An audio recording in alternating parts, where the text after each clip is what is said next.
Human Rights Defenders Kenya, Independent Medical Legal Unit, African Police Civil Oversight Forum, Legal and Human Rights Center, Federation in... Okay, great.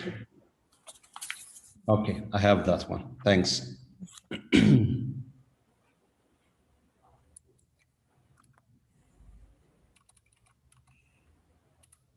Okay.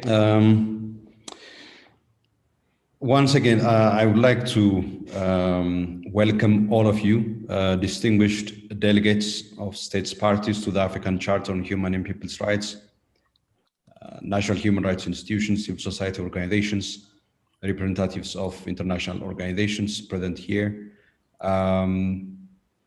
Thanks for joining us once again. Sincere apologies that we took more time than we anticipated.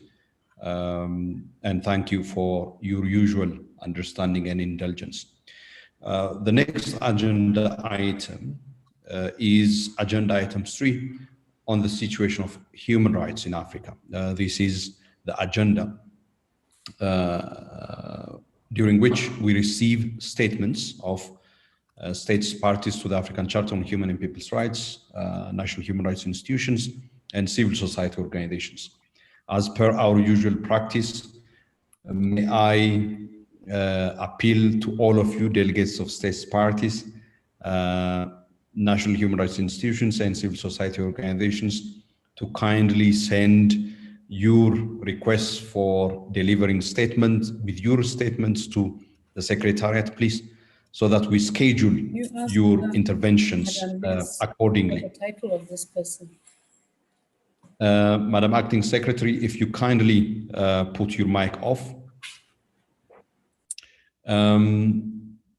So we have a list, two already on our list from delegates of states parties to make intervention. I would accordingly wish to give the floor to those two states parties.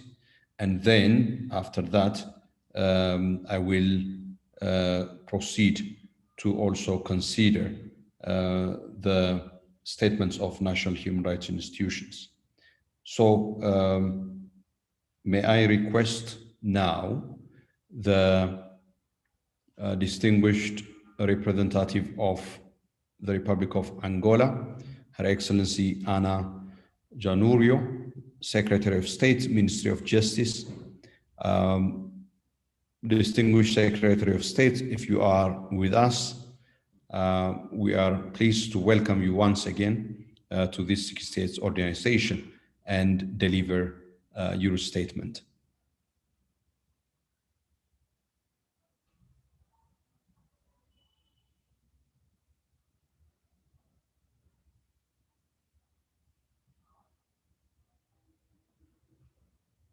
Okay, I get an indication that we have Her Excellency the State Secretary of the Ministry of Justice of Angola with us.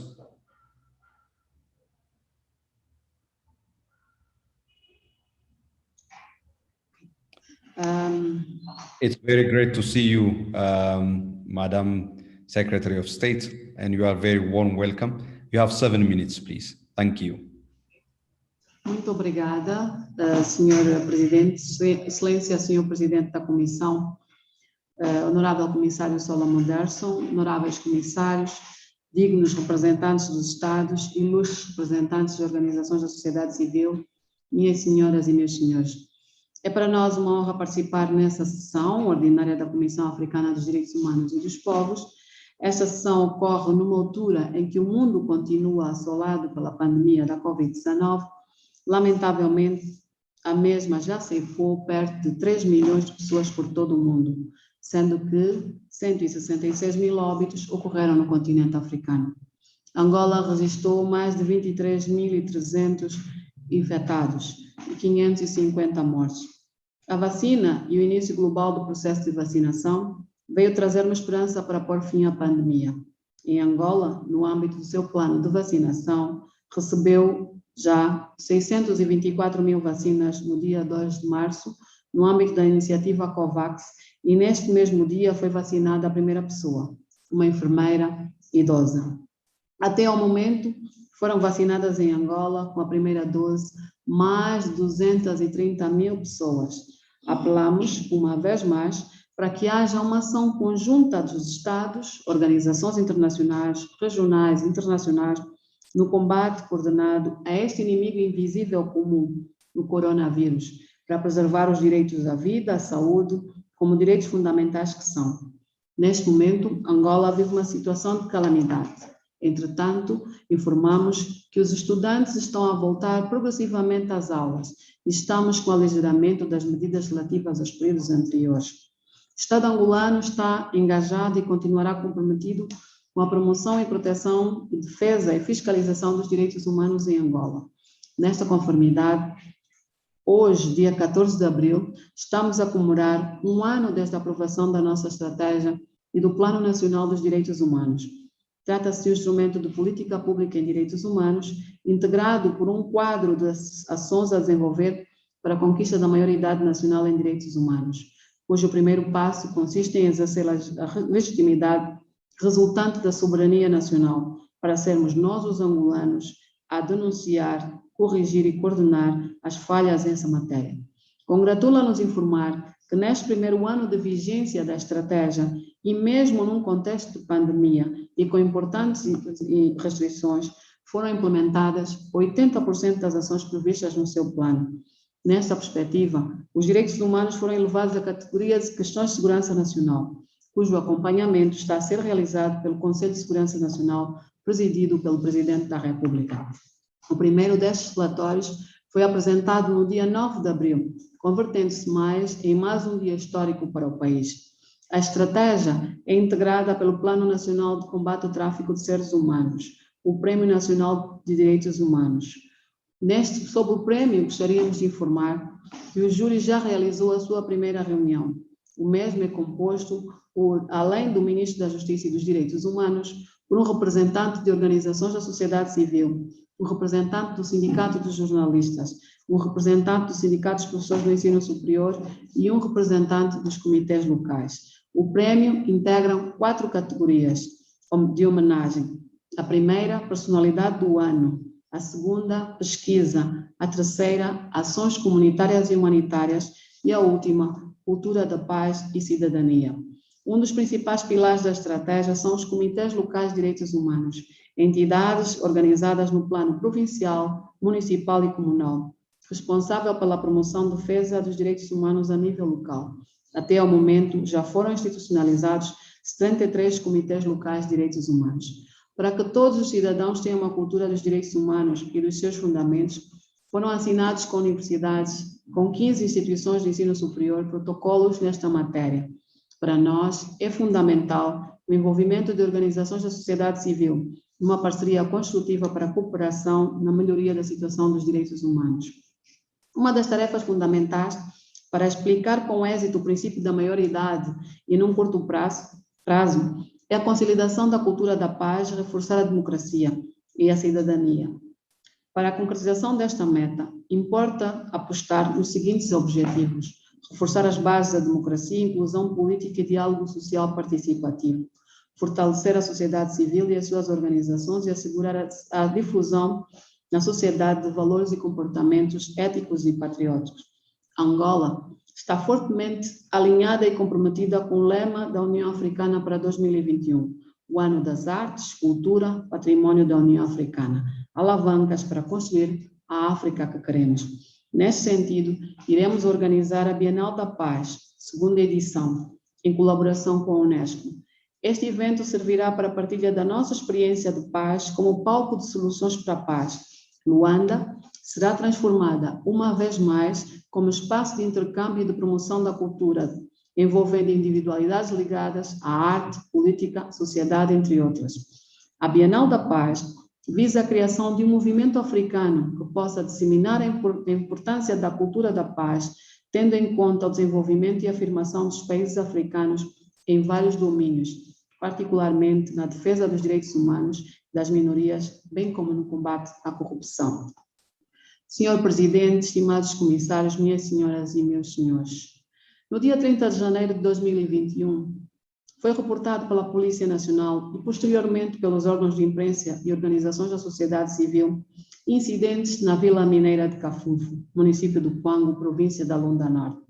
Tratou-se de um ataque à esquadra da polícia por centenas de homens armados, com armas de fogo, katanas e armas brancas. Os mesmos pertencem ao autodenominado Movimento Protetorado Português do Reino Lungo da Chokwe, movimento secessionista. Em comunicado, a polícia anunciou a morte de 6 cidadãos. Foi reportado a existência de vários feridos entre civis e agentes das forças de defesa e segurança, lamentavelmente. Sobre o caso, estão em curso 2 processos crimes, um contra os rebeldes e outro contra a atuação dos agentes.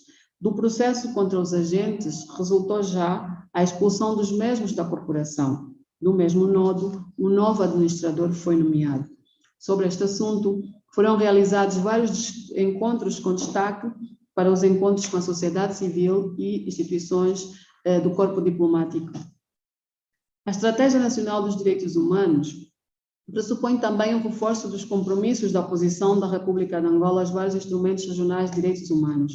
Em cumprimento com esses compromissos, no âmbito da Comissão Africana dos Direitos Humanos e dos Povos, a CIER, Comissão Intersetorial de Elaboração de Relatórios Nacionais de Direitos Humanos, está a elaborar o relatório periódico sobre a implementação da Carta Africana dos Direitos Humanos e dos Povos, o seu relatório de protocolo adicional sobre os direitos da mulher em África e, pela primeira vez, Angola vai elaborar o seu relatório sobre a implementação da Convenção para a Proteção e Assistência às Pessoas Deslocadas internamente em África, Convenção de Kampala.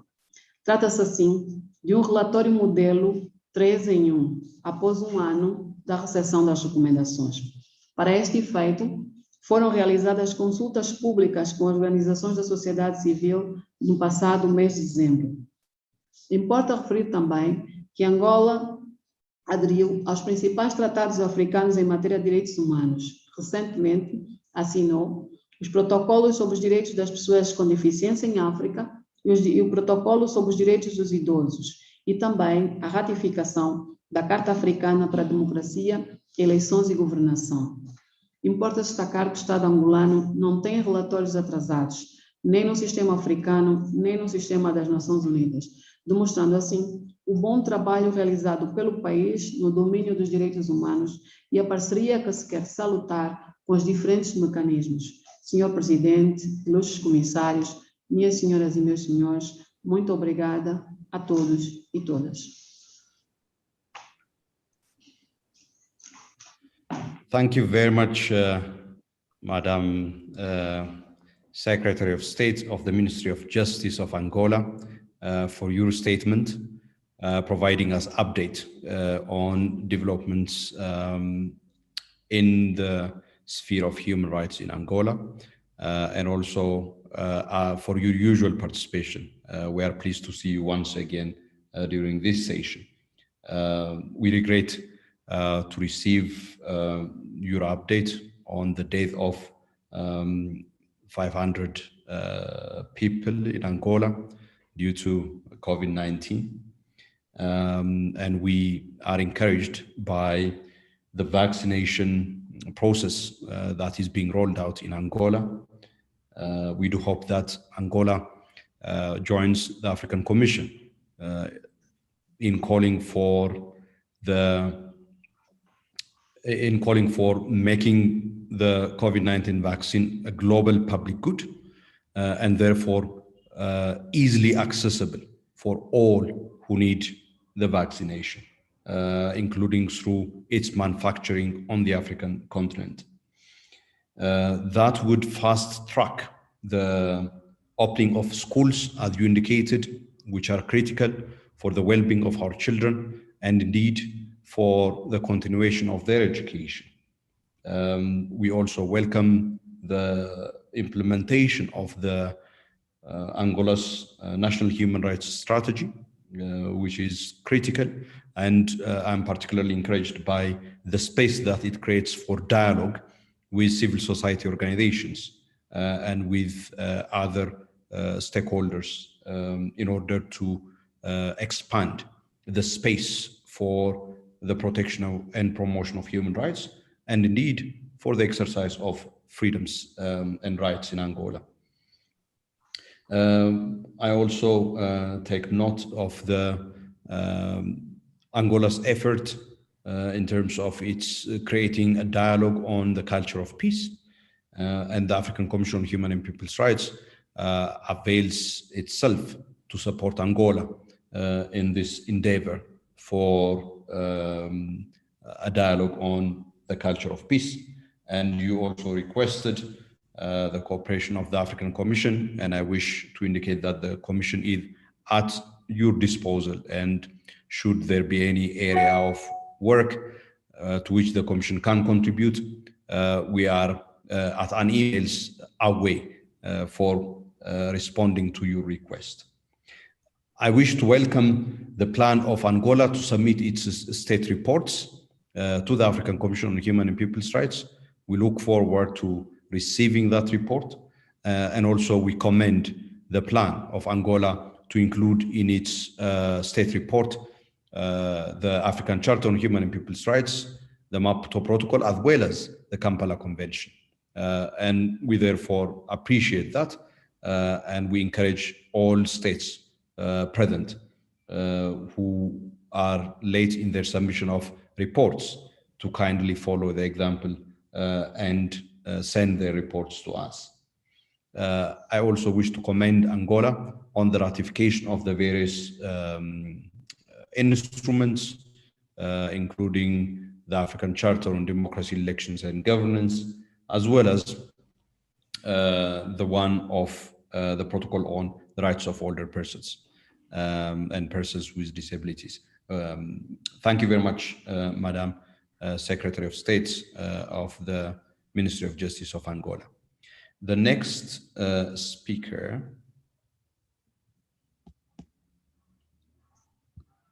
is the Minister of Justice, Constitution and Religious Affairs of the Republic of Mozambique. If we have with us Her Excellency, the Minister of Justice of Mozambique, we would be happy to receive her intervention. Okay, I am getting indication that we don't have online the Minister of Justice of Mozambique now. So we'll get back to the Minister of Justice of Mozambique later on. So we proceed to the list on NHRIs. Do we have the representative of the National Human Rights Commission of Cameroon? The National Human Rights Commission of Cameroon. This is the National Human Rights Commission with affiliate status number 20. Excellent. I see that we have the representative of the National Human Rights Commission of Cameroon is with us.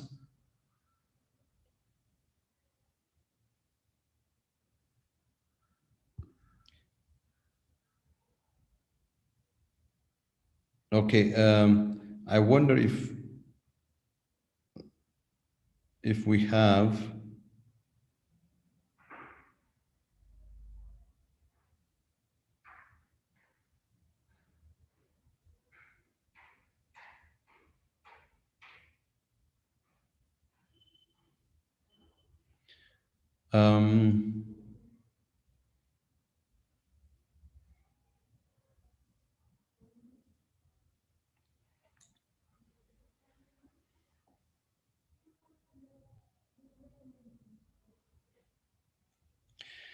Madam Acting STC, can you or somebody from the Secretariat please speak to Claudio Diniz Mate? Claudio Diniz Mate from Mozambique.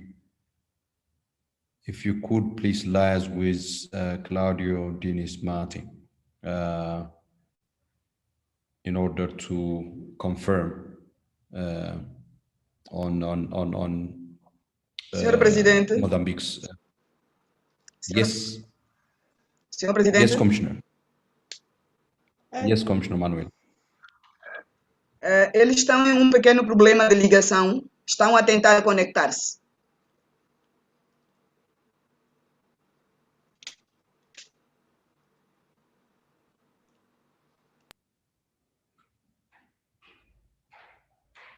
Okay, thank you very much, Commissioner Manuela. So we will allow the representative of Mozambique to deliver the statement when they are ready. Now, let me, in the meantime, as we wait for the representative of Mozambique, can I ask the representative of the National Human Rights Commission of Cameroon to deliver the statement? O sítio, já estive lá com o... Commissioner Manuela, if you could put off the mic. Okay, do we have? Yes, very warm welcome.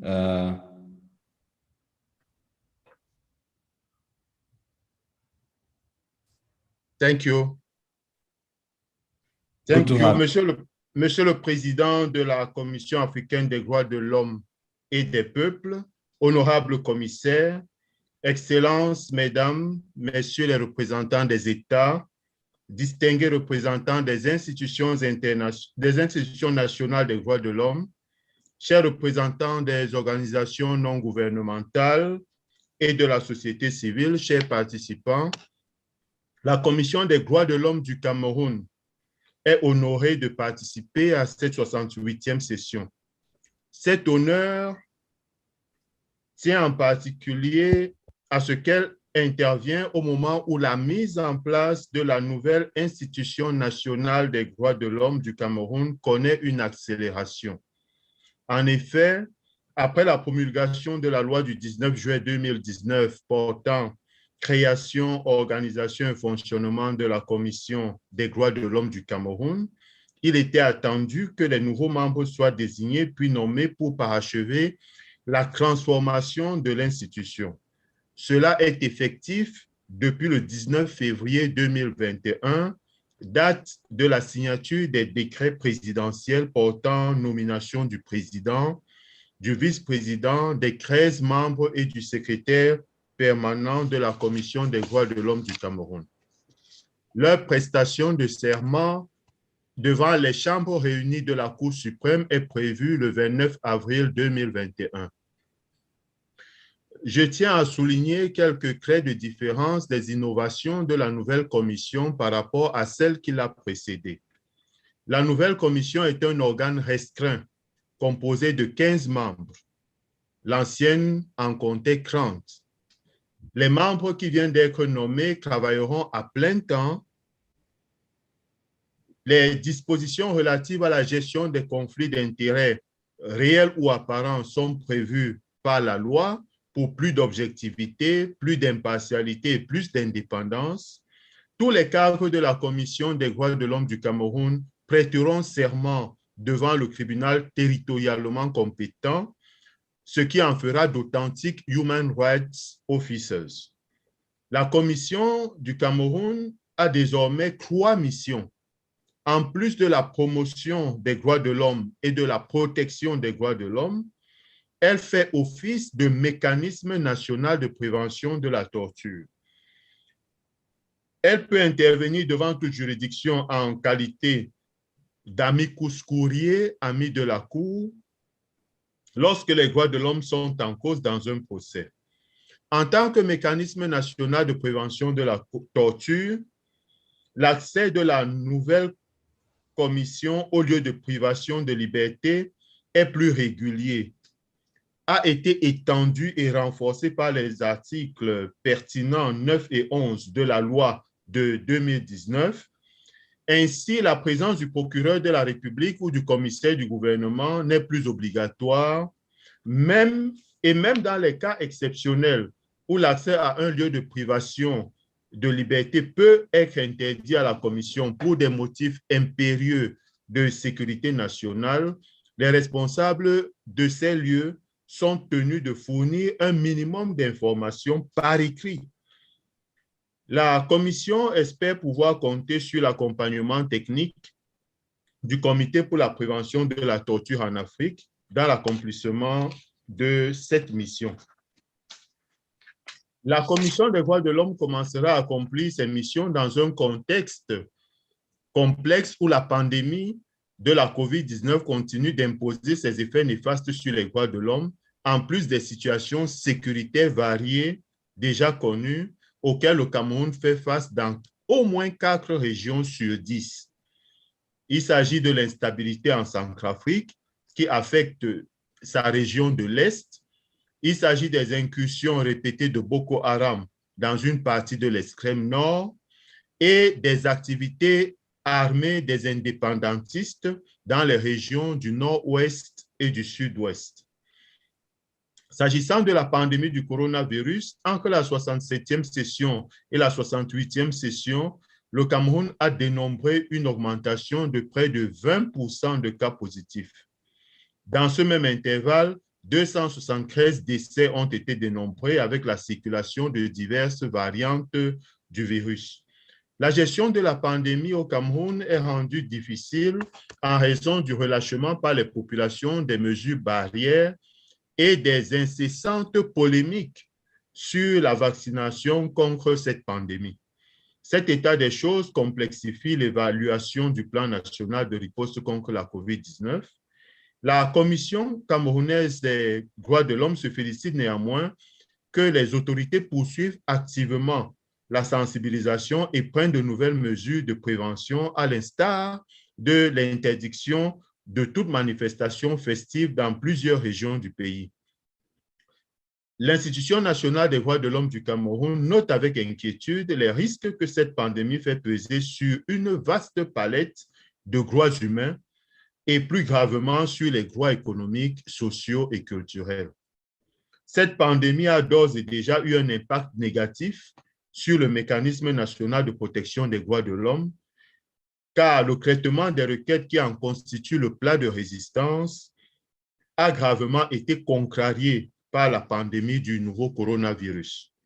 Le nombre de requêtes reçues au siège et dans les antennes de la Commission du Cameroun a littéralement été divisé par 2 en 2020, passant de 1997 requêtes en 2019 à 927 requêtes en 2020. Or, pendant les 5 années antérieures, le nombre de requêtes est presque systématiquement allé croissant. Cette situation oblige la Commission à revoir ses méthodes de travail, notamment à travers la mise en place d'un dispositif efficace de dénonciation et de requête en ligne.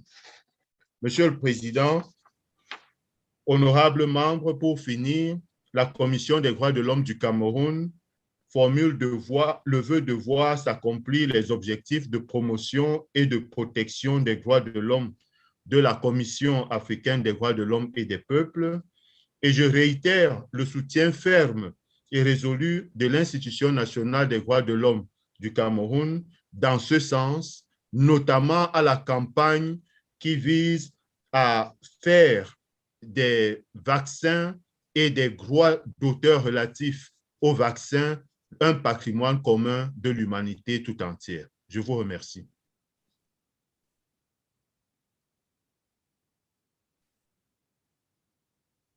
Thank you very much for that statement of the National Human Rights Commission of Cameroon.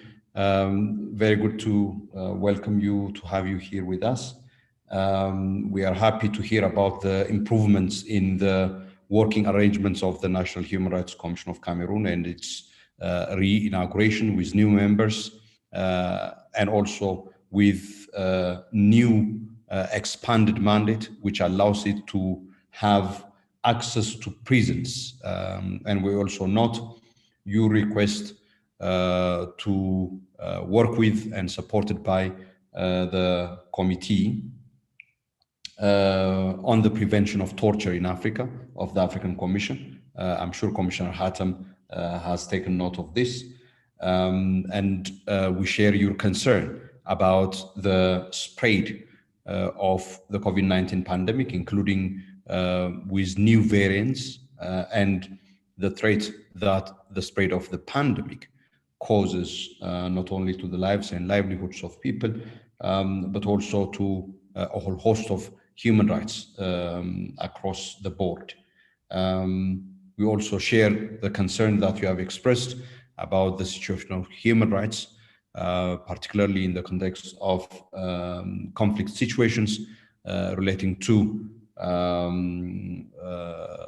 terrorist attacks from Boko Haram, but also the situation of conflict in the south and southwest of the country. And we reiterate, therefore, our solidarity with the National Commission of Human Rights of Cameroon for the promotion and protection of human rights in this context, and indeed for measures to be taken for the resolution of these conflict situations. Thank you once again. May I confirm if we have this representative of Mozambique now?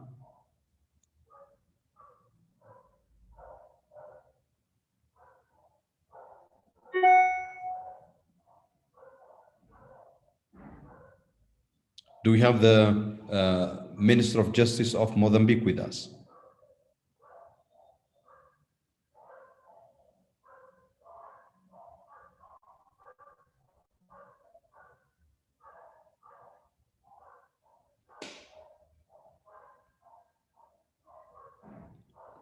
Okay. All right.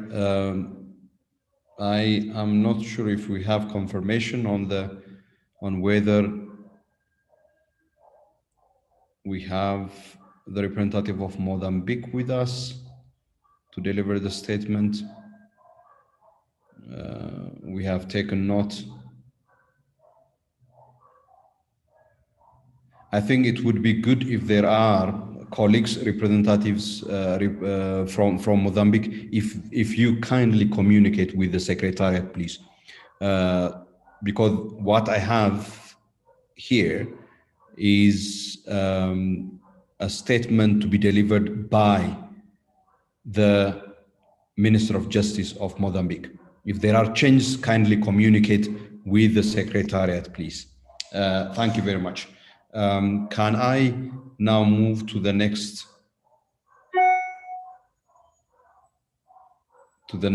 speaker that is from NHRIs, and this would be the National Commission of Human Rights of Ethiopia. If we have the representative of the National Human Rights Commission of Ethiopia with us.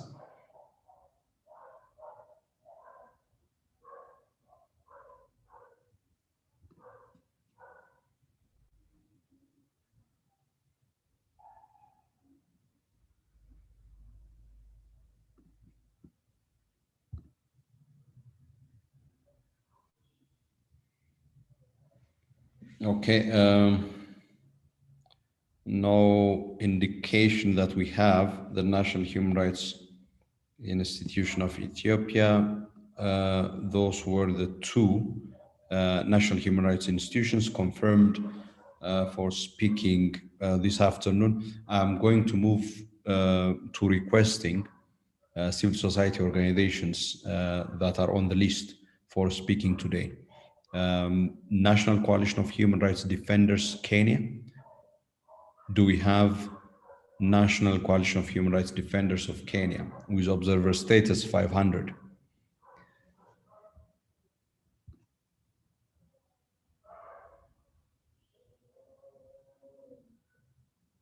Okay, we have the representative of National Coalition of Human Rights Defenders of Kenya. As the representative of National Coalition of Human Rights of Kenya prepares to take the stage, may I request that the next to be on standby is Independent Medical Legal Unit. Thereafter, Africa Policing Civilian Oversight Forum.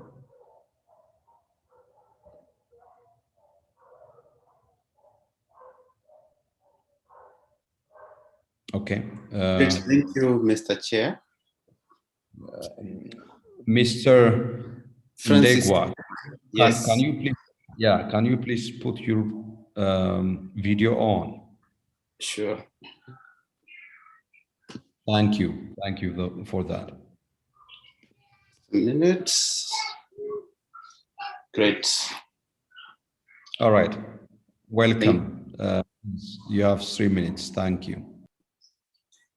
Thank you, Mr. Chair, and for this opportunity. So, Mr. Chair, Commissioners, and fellow delegates, I'm presenting the situation of human rights offenders in Kenya. My apologies, I've not gotten a one-on-one communication with the Secretariat, but I have a small update on the statement we had submitted earlier. So I'll read this and resubmit again, if that is okay with the Commission, Mr. Chair. I hope we will not have any major surprises, Francis, and I would like to correct myself saying that actually on the agenda it says 5 minutes. So please, if you could deliver your statement with no major surprise.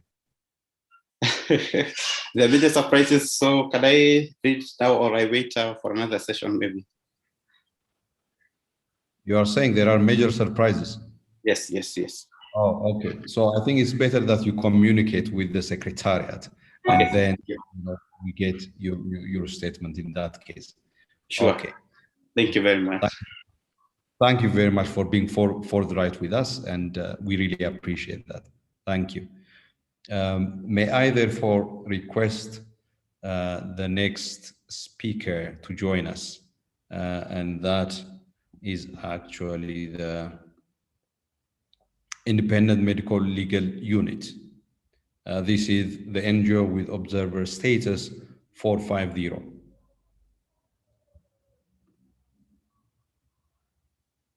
Okay, excellent. I have an indication that we have the representative here.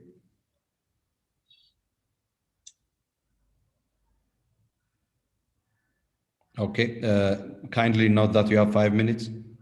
Greetings Thank you. Greetings from the Independent Medical Legal Unit from Kenya. Honorable Chairperson, I'll be representing the statement myself, Sarah Yakio, and my colleague Kabula Mutua, and our 5 minutes start now. So, Honorable Chairperson, Honorable Commissioners, State Delegates, National Human Rights Institutions, Civil Society Organizations, and distinguished partners, on behalf of the Independent Medical Legal Unit, I would like to express our gratitude for the opportunity to deliver this statement on the state of human rights in Kenya. With regards to the human rights situation in Kenya, Chairperson, we condemn in the strongest terms possible the continued torture, cruel and inhumane and degrading treatment and violence by the Kenyan Police Service in the implementation of the COVID-19 curfew orders. There was excessive use of force and violations of human rights and the lack of accountability by the law enforcers, creating physical and emotional harm. The police acted in contravention of the National Police Standing Orders, which prescribes proportional and reasonable force. During this period, we, the Independent Medical Legal Unit, documented 76 cases of police abuses related to COVID-19 and forced guidelines. Out of the 76 cases, 26 resulted in death, while 49 involved various cases of cruel, inhumane, and degrading treatment. 62 of the victims were male, and 14 were female. The Independent Policing Authority, IPOA, investigations have been very slow, and very few cases have been prosecuted by the Office of the Director of Public Prosecutions. In an interesting case recently, which was also highlighted by the African Commission on Peoples and Human Rights, the Office of the ODPP withdrew charges against 15 officers and 6 county enforcement officers accused of human rights violations in enforcing the curfew rules. This was despite the Independent Policy Oversight Authority having conducted the investigations and recommended them for the prosecution. Over the past few months, we have also observed a trend within the security sector where during security operations, they engage in excessive use of force and enforce disappearances. This has been evident in the recent security operations in the northern of Kenya, specifically in Kapedo, Baringo County. Therefore, we call upon the Commission to urge Kenya to ensure effective investigation and prosecutions of persons accountable for committing these acts. The IPOA should thoroughly investigate these cases, and the Office of the Director of Public Prosecution should facilitate immediate prosecution of the same. This will ensure that all security agencies operate within the rule of law according to the National Security Guiding Principles under the Article 238B of the Kenyan Constitutions and the principles of the African Charter in Article 4 and 5. Mr. Chairperson, the Kenyan government through the Interior Cabinet Secretary of Interior Security and Coordination, Dr. Fred Matiang'i, on 24th March 2021, gave a 14-day ultimatum to the United High Commissioner of Refugees regarding a closure plan for the Kakuma and Dadaab refugee camps. The camps host some 410,000 people from more than a dozen countries, including Somalia, South Sudan, Ethiopia, Tanzania, Uganda, and Burundi.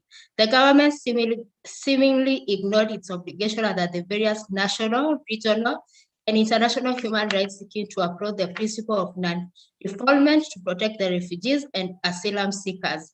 Worse still, the same was issued amidst an ongoing pandemic. The Kenyan authorities violate their laws, including the Kenya Refugee Act of 2006, and their commitment during the regional IGAD grouping summit in March 2017 to continue providing Somalis asylum. Through petition number 277 of 2016, the court held the closure of the camps and repatriated refugees would be in grave violation of their rights. We therefore call upon the Commission to condemn this move by the government of Kenya and remind it of its obligation under Article 33 of the UNCAT 1951, UN Convention, and 1969 AU Convention on Non-Refoulement, which emanates from the Article 256 of the Constitution of Kenya. Any closure plan should be gradual and should uphold the rights of refugees and asylum seekers. Mr. Chair, the Independent Medical Legal Unit in 2020 conducted a desk study analysis. I hope you conclude your statement sooner. Yes, to establish the trends in budgetary allocation of the National Police Service over the last 3 years, resource requirements for optimal performance and utilization of available resources over the stated period. The study findings found irregularities in the police expenditure and lack of itemization of needs that led to poor service delivery and inadequate public safety. Allocation of adequate resources is critical for optimal performance of the service. We call upon the Commission. I ask you to end, please. Yes.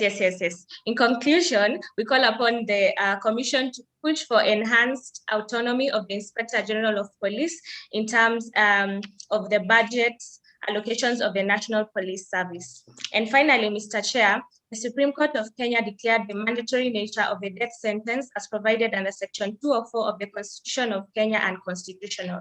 The death penalty still forms part of Kenya's punitive sentences, and we have seen judges issuing the death sentence. I have to stop you. I thank you for your statement. Thank you, Mr. Chair. Your usual participation, and also for bringing to our attention the 76 cases of abuses, of which 26 have led to days of people, which we at the African Commission sincerely regret. And indeed, we join you in the call for an independent investigation into these cases of police abuse and brutalities in order to ensure that those responsible are held accountable. And indeed, those who have been affected by these cases are also provided with the necessary remedies. And we do hope that the Inspector General of Police would also take the necessary initiative in terms of carrying out investigations speedily and initiating the process for the prosecution authority also to do its part of the job. The next is African Policing Civilian Oversight Forum, APCOF. Do we have the representative of APCOF?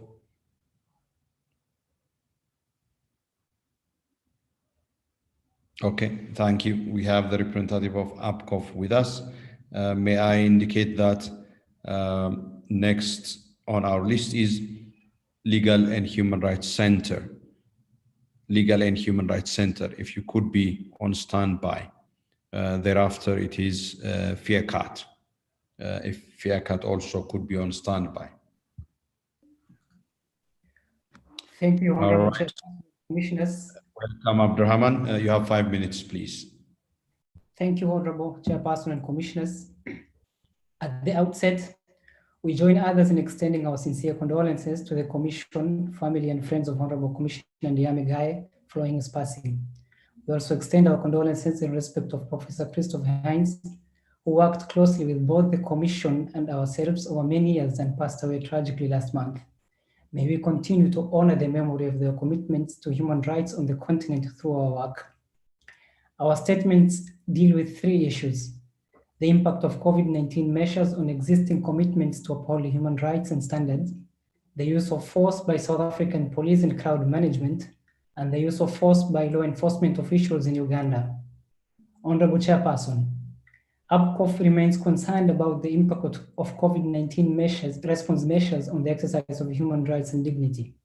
More than 1 year since the outbreak of the pandemic, a significant number of African states continue to impose emergency and extraordinary measures in a manner that is inconsistent with the obligations under the Charter, as well as other international norms and standards on temporary derogation from the obligation to protect and promote human rights. While domestic and regional legal and human rights framework envisage the adoption and implementation of emergency measures to prevent and combat public health crises, patterns observed in the enforcement of lockdowns, curfews, and other measures demonstrate the existence of serious human rights challenges in the enforcement of protective measures.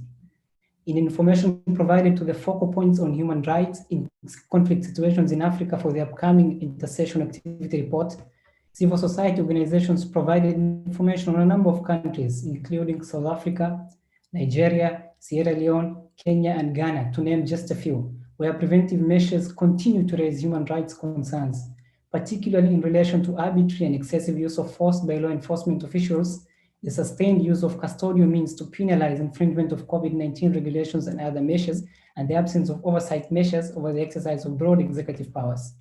We encourage the Commission to promote Resolution 447 and to develop a normative framework on upholding and maintaining human and people's rights during states of emergency and disaster. In particular, we urge the Commission to formulate and articulate principles that will enhance the understanding of state parties on general principles of human rights from which no derogation is permitted, prevent arbitrary limitation of human and people's rights, and promote accountability for unlawful violations of human rights during states of emergency and disaster, and facilitate the establishment of effective monitoring and oversight mechanisms over the implementation of emergency and preventive measures during states of emergency and disaster. We also call on the Commission to continue its monitoring of state parties on their compliance with the African Charter as interpreted by Resolution 449. Honorable Chairperson, APCOF remains concerned about the use of arbitrary and excessive force by law enforcement officials in South Africa, which we continue to observe in the enforcement of COVID-19 preventive measures. APCOF has previously emphasized to the Commission the existence of legislative and regulatory gaps in relation to the use of force in South Africa, which remains despite the efforts of the Commission and other role players to urge reform. In this regard, we welcome the release of, in March 2021, the report of a panel of experts on policing and crowd management, which was convened on the recommendation of the Americana Commission of Inquiry, and which concludes that the current regulatory framework on the use of force by law enforcement officials is inadequate in various ways. It emphasizes that, inter alia, One of the key shortcomings of the framework is that it does not clearly articulate the protection of life as a broad guiding principle on the use of lethal force by law enforcement officials. APCOV welcomes the panel's recommendations that the National Assembly considers the adoption of the model bill for use of force by police and other law enforcement agencies in South Africa to address the legislative deficits in the use of force in general policing as well as policing of gatherings. APCOV calls on the Commission to again engage South Africa on the issue of the use of force and recommend legislative reform that will integrate the existing fragmented framework into a coherent and coordinated regulatory regime. We welcome the Commission's statement on 15th of March 2021, expressing concerns about the use of excessive force by South African police and calling on South Africa to adopt and implement measures that prevent and combat police use of excessive force, including through legislative reform. We urge the Commission to encourage South Africa to begin the process of implementing all the 136 recommendations put forward by the panel. In conclusion, Honorable Chairperson, APCOV remains concerned about continued use of excessive force by law enforcement officials in Uganda in policing of demonstrations and protests. In particular, we note with concern the deaths of at least 54 protesters on the 18th and 19th of November 2020. We urge the Commission to call on Uganda to comply with its obligations to prevent arbitrary deprivation of life by law enforcement officials and to facilitate peaceful assemblies and gatherings by adopting and implementing measures that ensure public order policing complies with domestic and regional human rights instruments on peaceful assemblies, including guidelines for policing by law enforcement officials in Africa. Thank you, Dr. Rahman. I'm completely Chair. And Resolution 474 on the prohibition of excessive use of force by law enforcement officials in Africa. Thank you, Chairperson. Thank you very much, APCOV, for that statement, which I very much comment on the fact that it draws on the various resolutions and statements that the African Commission on Human and People's Rights adopted and issued intersessionally, including Resolution 449, 447, as well as the statements. And I wish to indicate that the Commission also welcomes the release of the Marikana massacre report and also the issues that have been identified as far as current regulations of the use of force by security forces and police is concerned. And we look forward indeed to the speedy follow-up of the recommendations of the Marikana Commission on updating the relevant legislations in order to ensure that the standards and regulations on the use of force are in full compliance with international human rights standards, the standards of the African Charter, and indeed that of the Constitution of South Africa. We also take note of the concerns that have been expressed about the impact of COVID-19 response measures, including states of emergencies and disasters that have been declared or that have been put in force, and the various human rights issues arising from those response measures. And in this respect as well, I wish to draw the attention of all state delegates to Resolution 449 of the African Commission on Human and People's Rights, which provides in comprehensive detail relevant principles and standards that should be upheld in responding to the COVID-19 pandemic. This is a resolution that has been endorsed both by the Peace and Security Council of the African Union, but also during the 34th Summit of the African Union in February as part of the adoption of the Commission's activity report. On the situation on Uganda, I wish to just indicate to APCOV that the Commission has already issued a statement in respect of that situation. And we do hope that the issue that we raised in that statement is also followed up by the state of Uganda. Thank you very much for your statement once again. May I now request if we have Legal and Human Rights Center, representative of Legal and Human Rights Center. This is the NGO with observer status 244. Okay. May I request then if we have the representative of FIACAT? This is the NGO with observer status number 14. Do we have the representative of FIACAT? Okay, we do. Okay, excellent. As the representative of FIACAT prepares to take the floor, may I request the representative of Under the Same Sun to be on standby. The representative of Under the Same Sun, thereafter International Service for Human Rights.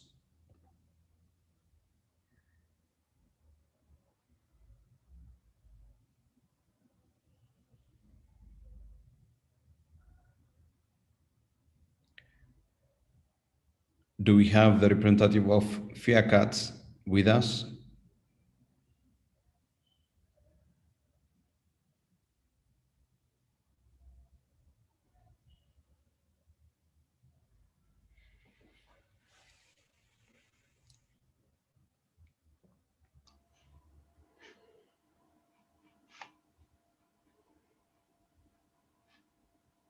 If the representative of FIACAT is with us, can you put on your mic and your video, please? Kindly put on your mic and video. Okay, you have 5 minutes, please. Thank you. Je ne suis pas la représentante de FIACAT, je suis la FIACAT et le représentant est connecté, mais vous ne l'avez pas invité. C'est monsieur Jean-Christophe Konaté. Il est connecté et il attend d'avoir le micro pour faire la déclaration orale.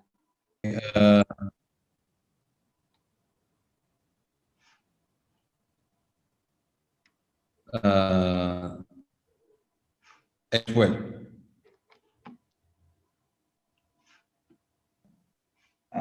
This is the name we see on the list. Non, c'est monsieur Jean-Christophe Konaté. Okay. Can we proceed?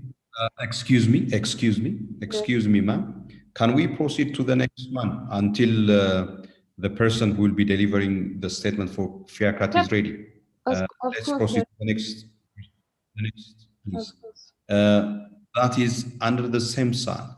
Do we have the representative of Under the Same Sun? In the meantime, madam, if you could put off your mic, please.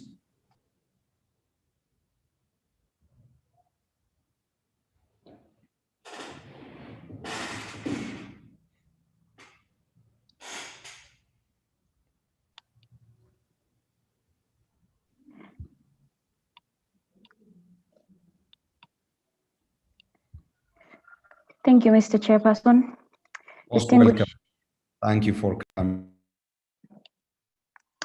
Distinguished member states, on behalf of the African Albinism Alliance, a newly formed consortium of organizations working in Africa to promote the implementation of the African Union Plan of Action on Albinism, we extend our gratitude to the Commission for the support in calling upon member states to adopt the Regional Action Plan on Ending Violence and related human rights violations against persons with albinism on the continent through Resolution 373 of 2017.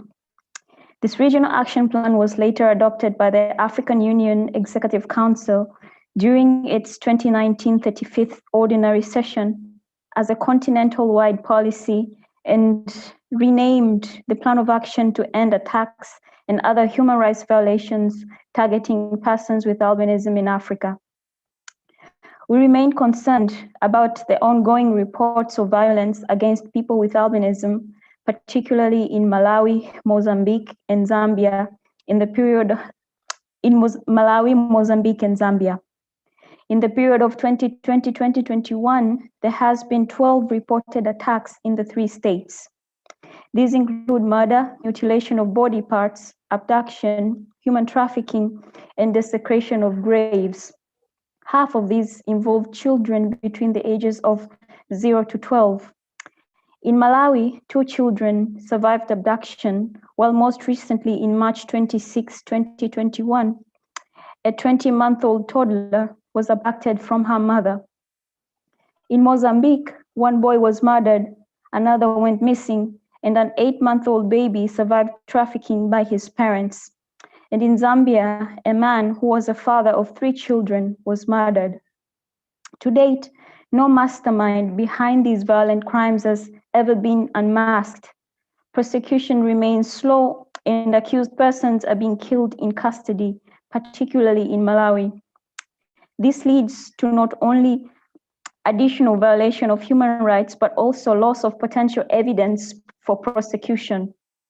We call upon the governments of Malawi, Mozambique, and Zambia to immediately put in place protection measures by adopting and implementing a national action plan guided by the African Union Plan of Action on Albinism. These plans must have a multi-year budget and must include concrete and effective measures to protect persons with albinism against these hate crimes. Thank you. Thank you very much for delivering that statement about the state of protection of persons with albinism and the challenge that you have noted. We join you in welcoming the adoption by the African Union of the Plan of Action on Albinism and the work that has been undertaken within the framework of the African Commission on Human and People's Rights. We also share the concern that you have expressed about the risk that persons with albinism face, including the cases of 12 reported cases affecting persons with albinism in Malawi, Mozambique, and Zambia, including murder, mutilation of body parts, abduction, desecration of burial sites, as well as trafficking. These horrific acts of violence against persons with albinism, and indeed they should be designated for what they are. These are hate crimes, and they should be dealt with seriously. And we join you in reiterating your call for the adoption of national action plans with the necessary resources and capacity in order to avail protection to persons with albinism and ensure that their rights are duly respected. Thank you very much once again for that very important statement. May I request if we have the representative of International Service for Human Rights, please.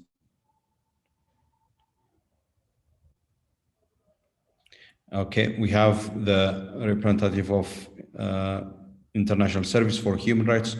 May I, in the meantime, request the following to be on standby: Strategic Initiative for Women in the Horn of Africa, Southern Africa Litigation Center, and finally, Zimbabwe Human Rights NGO Forum, in that order. International Service for Human Rights is the NGO with observer status 53. Good to see you again and warm welcome. You have the floor, please. 5 minutes. Merci, Monsieur le Président. Monsieur le Président, honorable commissaire, État partie, chers délégués, ASHR saisit cette opportunité pour partager avec la Commission ses préoccupations quant à la situation des défenseurs des droits humains sur le continent. Nous tenons tout d'abord à féliciter les efforts entrepris par la société civile et le gouvernement de Madagascar, qui travaillent sur un projet de loi nationale de promotion et protection des défenseurs, y compris des lanceurs d'alerte. Nous encourageons l'État à continuer d'assurer l'inclusion de la société civile à toutes les étapes du processus menant à l'adoption de la loi. Malgré certaines avancées positives, les défenseurs continuent d'évoluer dans un espace de plus en plus restreint sur le continent. En effet, cela fait maintenant 7 mois que Pulchérik Ballet, présidente de l'ONG Alternative Citoyenne Ivoirienne, est en détention, après avoir appelé à des manifestations contre un 3e mandat du président Alassane Ouattara. Nous appelons la Côte d'Ivoire à mettre en œuvre la loi portant promotion et protection des défenseurs, adoptée en 2014, et les protections qu'elle comprend. En Égypte, ASHR demeure profondément préoccupée par l'instrumentalisation de la législation sur le terrorisme et sa définition large, mise en œuvre par le gouvernement, qui permet d'assimiler la désobéissance civile et les critiques pacifiques avec le terrorisme. L'Égypte continue de détenir arbitrairement des défenseurs, des avocats, des journalistes, des opposants politiques et leurs familles. Les femmes défenseurs des droits humains et les défenseurs LGBTI encourent des risques accrus en détention. Nous demandons instamment à l'Égypte de libérer immédiatement et sans condition tous les défenseurs des droits humains, de cesser de restreindre et de criminaliser leur travail, de les protéger efficacement ainsi que leurs familles contre les actes d'intimidation ou de représailles, de supprimer toutes les mesures restrictives, y compris les interdictions de voyager et les gels d'avoirs, prises à l'encontre des défenseurs ou de leurs familles.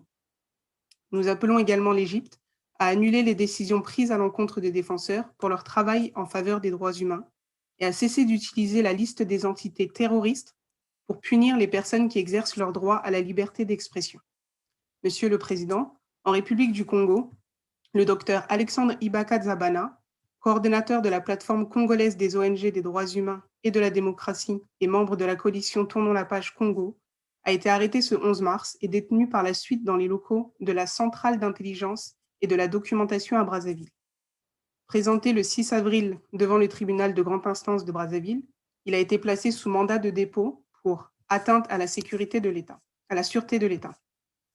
Pendant plus de 15 jours, M. Zabana n'a pu rentrer en contact avec sa famille ou son avocat alors que la durée de sa garde à vue dépassait la durée légale.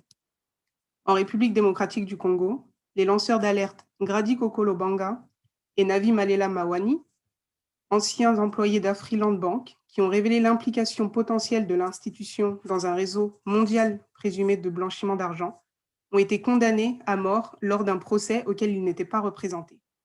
ASHR condamne la tentative de criminalisation de ces personnes courageuses. Au Sénégal, le 3 mars dernier, la population a manifesté suite à l'arrestation d'Ousmane Sonko, leader de l'opposition politique. Lors de ces manifestations, les forces de sécurité ont lancé des gaz lacrymogènes et ont tiré à balles réelles pour disperser les manifestants. Au moins 5 personnes ont perdu la vie et environ 100 personnes ont été arrêtées. ASHR appelle le Sénégal à mener des enquêtes crédibles et à traduire en justice les auteurs, notamment les forces de sécurité ayant fait un usage illégal ou excessif de la force.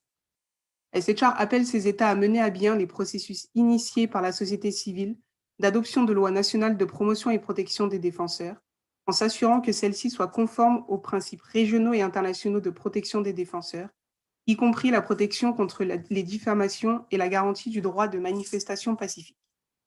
Enfin, Monsieur le Président, nous déplorons la situation des droits humains au Burundi, qui reste très préoccupante en dépit des engagements pris par le nouveau président. Nous sommes préoccupés par la prolifération des discours de haine ethnique, le recensement ethnique des fonctionnaires et les discriminations ethniques observées lors de la nomination des responsables des services de l'État. Nous saluons la récente libération des journalistes du groupe de presse Iwachu, mais rappelons que des centaines de journalistes et de défenseurs des droits humains sont toujours en exil, que plusieurs organisations des droits humains demeurent radiées et des radios indépendantes interdites. Nous condamnons les récentes condamnations à la prison à vie d'une douzaine de défenseurs des droits humains et des journalistes, ainsi que des opposants suivant une procédure injuste et secrète. Je vous remercie. Thank you also for observing the 5 minutes time limit. We take note of the issues that you have highlighted in your statement. We join you in welcoming the draft bill for the protection of human rights defenders in Madagascar, and we look forward to the adoption of the bill by the Republic of Madagascar. We also take note of the need for not confusing the exercise of civil liberties, including civil disobedience, with terrorism, the application of terrorism laws in a way that stifles freedoms and liberties would be detrimental to the enjoyment of the rights enshrined in the African Charter on Human and People's Rights. And I think also we take note of the issues of human rights defenders that you have highlighted in a number of countries, including Egypt, Republic of Congo, and Burundi are also noted. And I'm sure representatives of states present here have taken note of those issues that have been highlighted and would be able to update us on those issues that you have raised. Next is the representative of Strategic Initiative for Women in the Horn of Africa. Okay, as I indicated earlier, the others would be Southern Africa Litigation Center and Zimbabwe Human Rights NGO, one after the other in that order.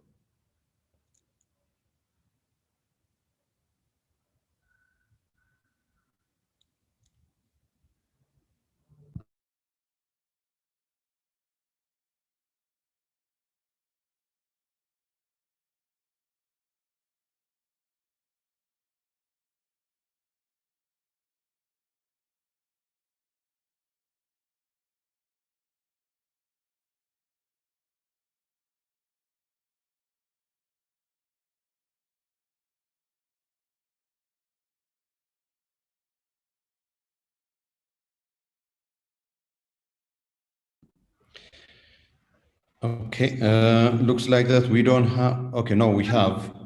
Yes. Welcome, you have 5 minutes, please. Thank you. Thank you, Chair. Honorable Chairperson, Commissioners, the Secretary of the African Commission on Human and People's Rights, and distinguished participants. Honorable Commission on Rights of Women.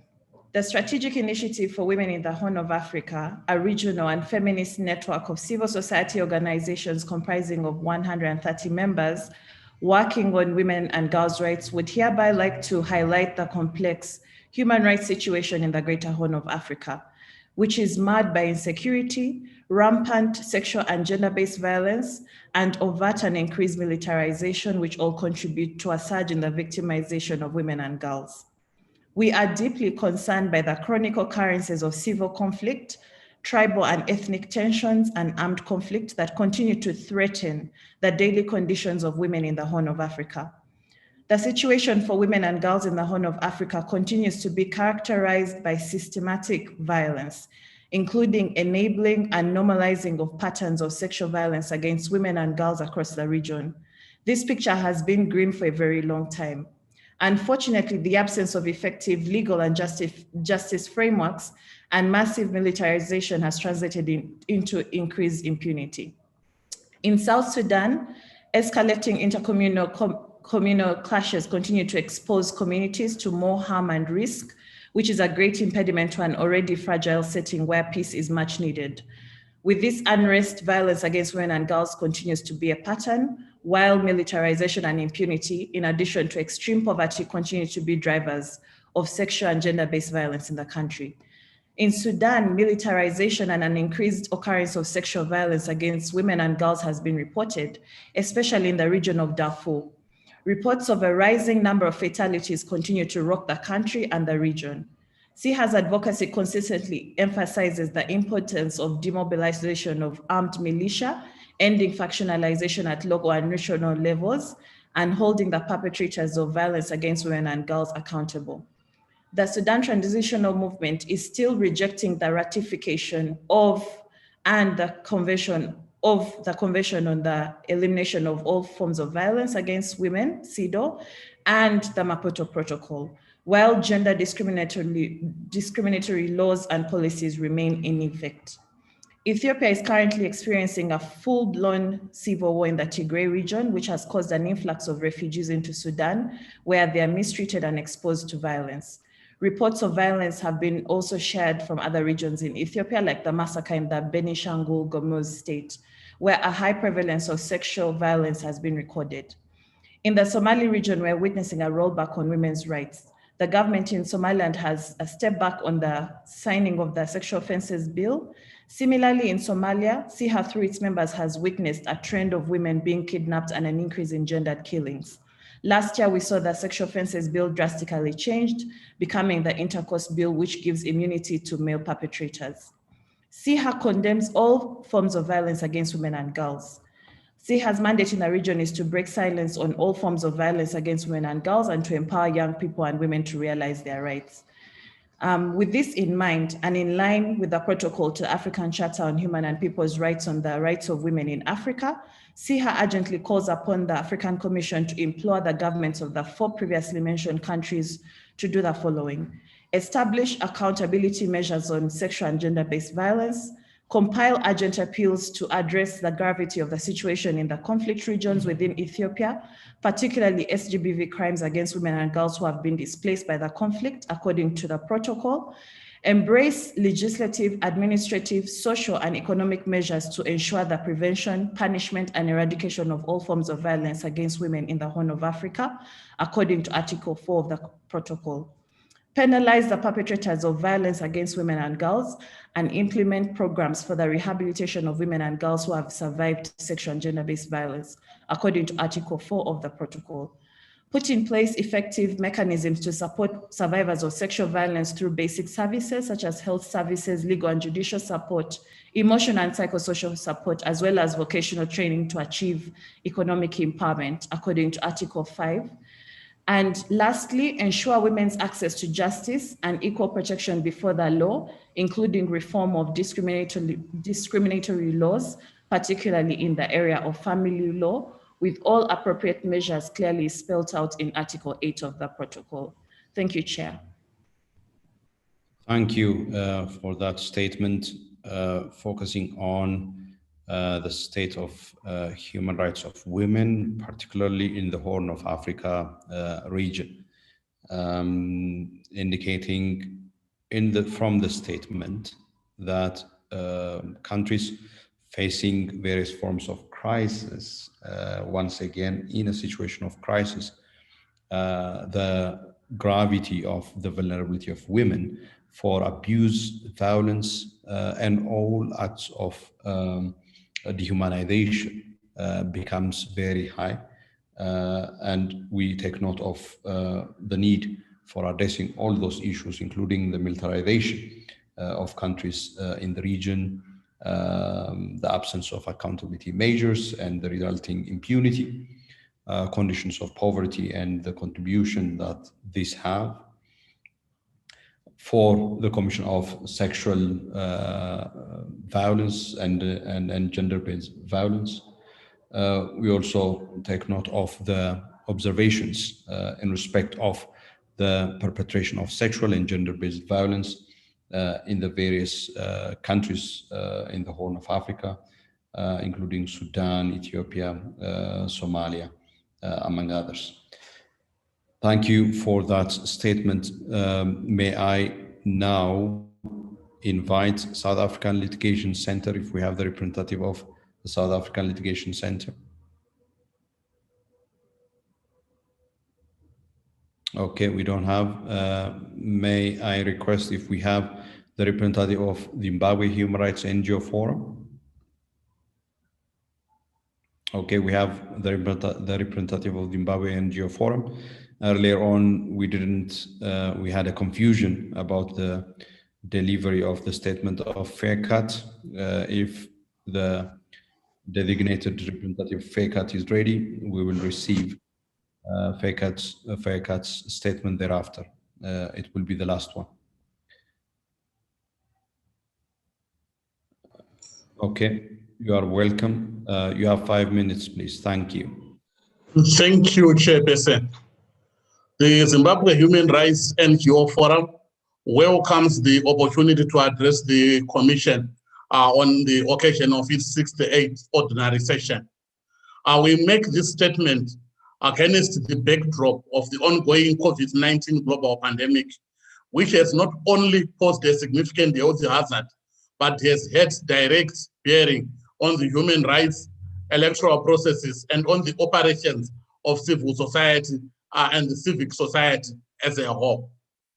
The Forum has noted with grave concern the exploitation of the COVID-19 regulations by the security services sector to effectively clamp down and restrict the constitutionally enshrined rights of Zimbabwe citizens.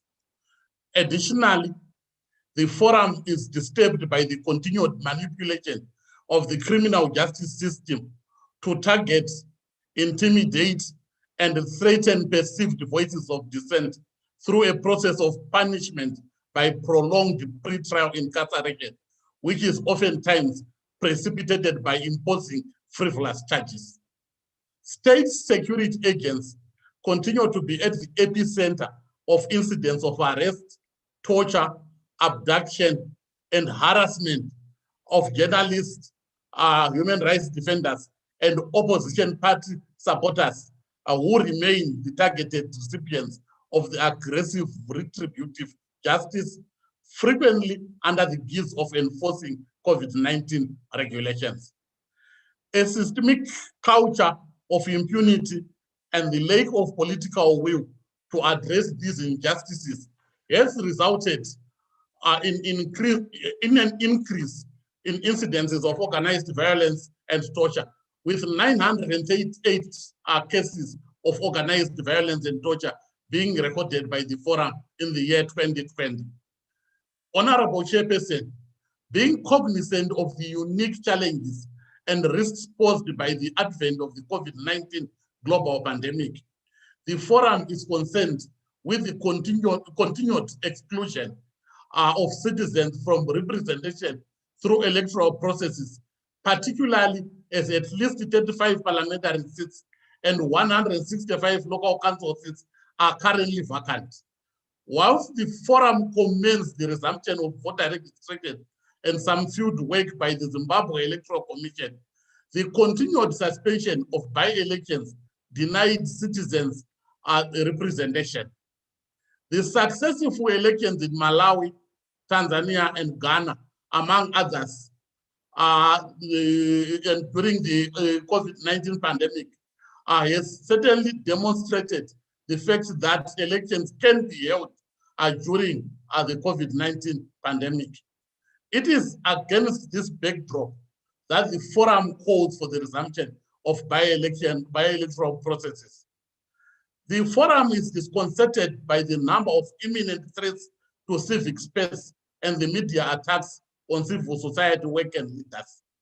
The impending patriotic bill, which seeks to limit unauthorized engagement with foreign governments and their agents, and the proposed amendment to the Private Voluntary Organizations Bill, as well as the proposed amendments to the Criminal Law Act, will increase the risk of abuse of legal processes by the states to criminalize civil society work.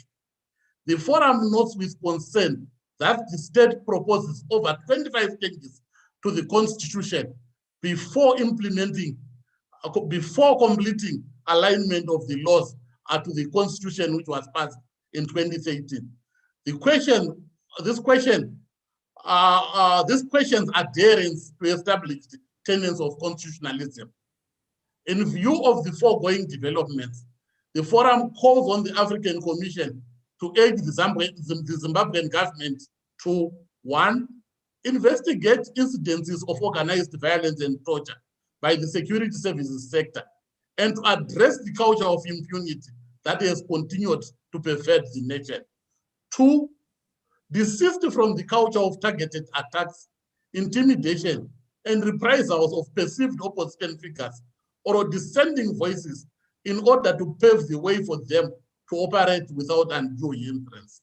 3, resume the process of conducting by-elections with the proper precautionary COVID-19 measures in place. 4, observe established principles of constitutionalism and refrain from the arbitrary amendment of the Constitution, particularly in view of the continued need to align Zimbabwe's laws with the Constitution. 5, cease attacks on the democratic space and allow civil society, professionals, political parties, and workers to operate. 6, cease the misuse of the criminal justice system to silence and punish dissent. 7, cease the use of the COVID-19 lockdown regulations to close the democratic space. Chairperson, the final issue I wish to raise is the fact that... Thank you very much. Your statement is very well received. All the issues that you have highlighted in that statement in respect of the situation in Zimbabwe. I'm sure my colleague, the country rapporteur for Zimbabwe, has also listened and taken note of issues relating to abuse by security forces, targeted attacks, particularly affecting opposition figures, concerns relating to the convening of by-elections, as well as constitutionalism, and indeed the protection of the civic space that you have highlighted, as well as some of the bills such as the patriotic bill and concerns that it gives rise to in terms of respect for human and people's rights. And I do hope that we have a representative of Zimbabwe with us, and we look forward to hear from the representative of Zimbabwe as well on all the issues. The next, as I indicated earlier, is the representative of FIACAT.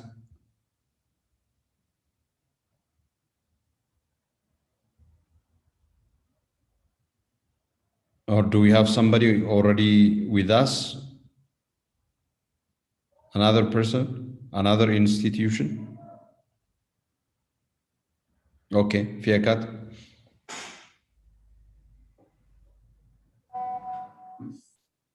All right, welcome.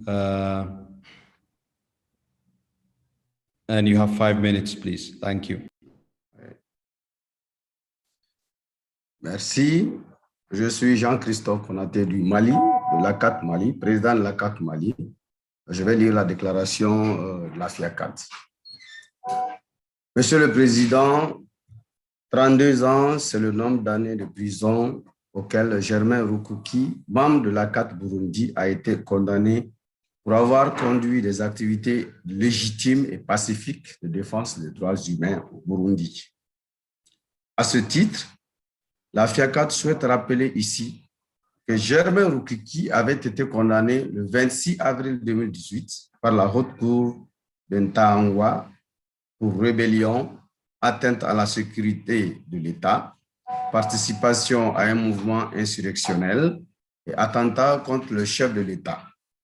Ce verdict avait été confirmé par la Cour d'appel de Ntahangwa le 17 juillet 2019.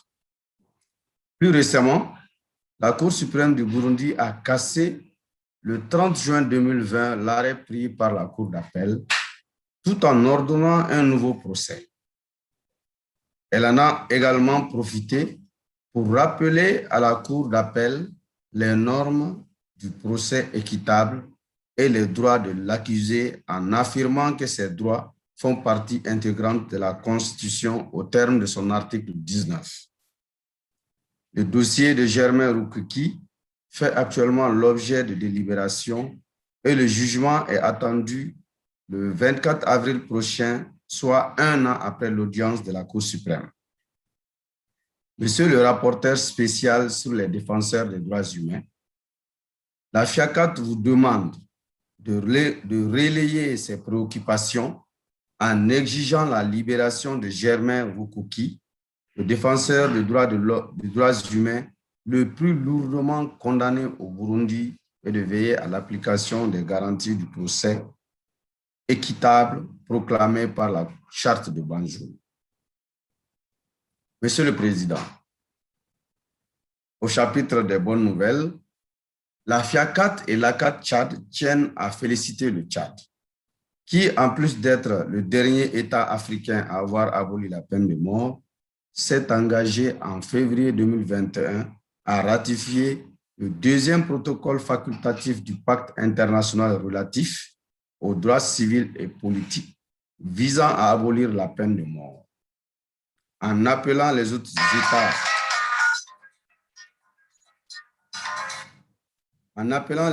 États du G7 Sahel à suivre son exemple, le Tchad montre qu'une voie abolitionniste est tout à fait possible dans la lutte contre le terrorisme.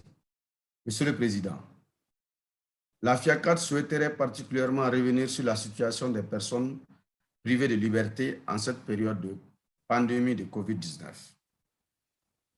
La promiscuité et l'insalubrité qui prévalent dans la plupart des lieux privatifs de liberté n'ont pas permis de respecter les règles sanitaires minimum nécessaires à la prévention de la propagation du virus. En outre, l'accès aux soins dans les lieux privatifs de liberté n'est souvent pas satisfaisant et pas équivalent à l'accès aux soins à l'extérieur.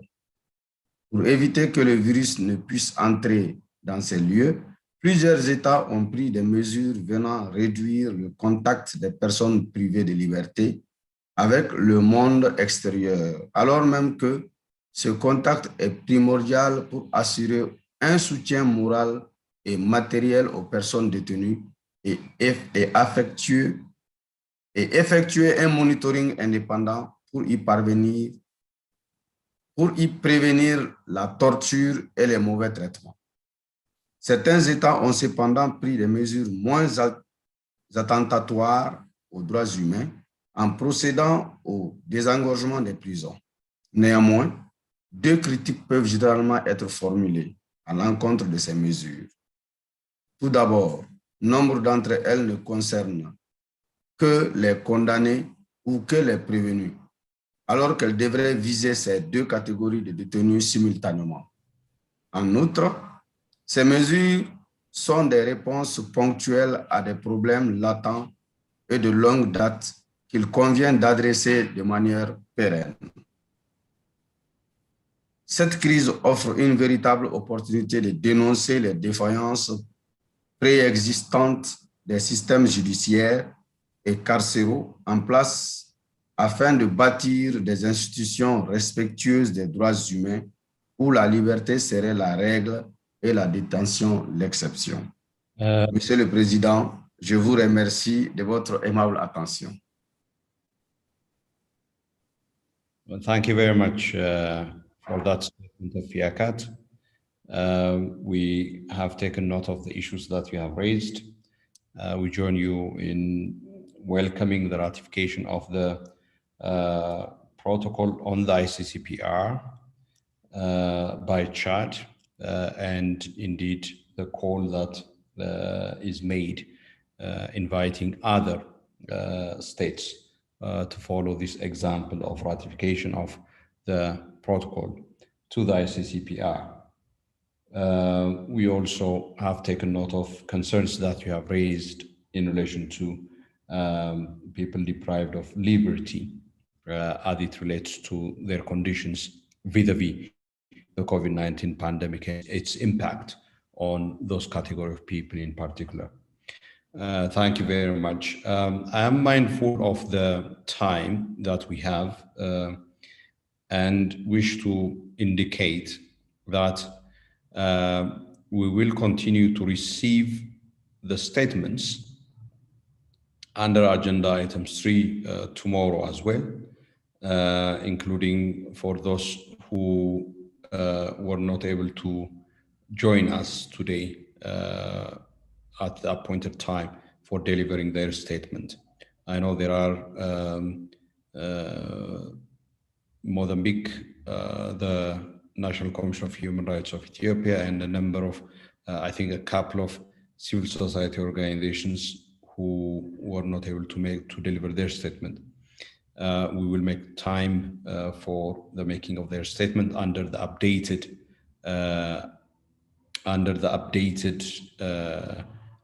list tomorrow. I would like to wish us all well as we conclude the first day of our 68th ordinary session. I wish to thank you all for your submission of your statements and also your participation. Sincere apologies about some of the glitches that we have experienced in terms of the list of speakers.